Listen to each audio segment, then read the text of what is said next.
own house. You're supposed to be safe in your own house. A victim robbed and beaten to death inside his Spanish Lake home. Thank you for joining us tonight. I'm Emily Pritchard.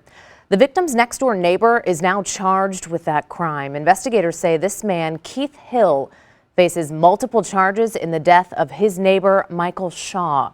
This follows a 24-hour search for Hill that began Saturday just before noon. News 4's Emma Hogue is live in our newsroom with the details. Emily, tonight we're learning this all started with an argument between the two men. Investigators say the victim, Michael Shaw, refused to give the suspect, Keith Hill, money. That's why Hill told police he beat him to death with a lamp. It was a nice family-friendly neighborhood, and it was quiet and clean and safe. But in the last 15 years, CAROLYN TOLBERT FREY says her block has drastically changed. The self-proclaimed neighborhood watchdog makes it her mission to meet everyone who moves in. I introduced myself, and he introduced himself, and we sat there talking about the neighborhood. A friendly conversation was the start of a friendship with Michael Shaw, who lived just a few houses down.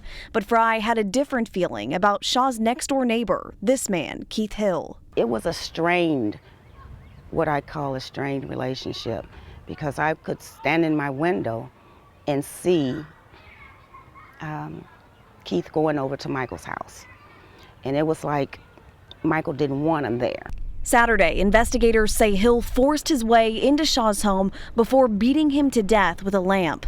Police say he confessed to stealing cash, credit cards, and leaving in Shaw's car.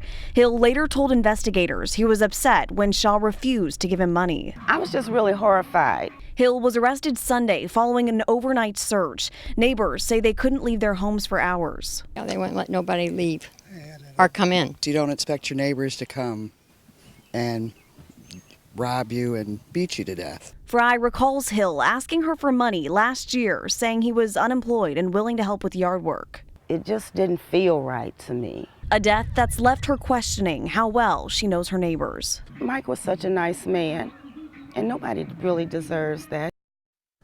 We do know Shaw's car was found unoccupied in the city, but it's still unclear where exactly Hill was found. Right now, he faces multiple charges, including second-degree murder. He's being held on a $500,000 cash-only bond. Live in the newsroom tonight, Emma Hogue, News 4.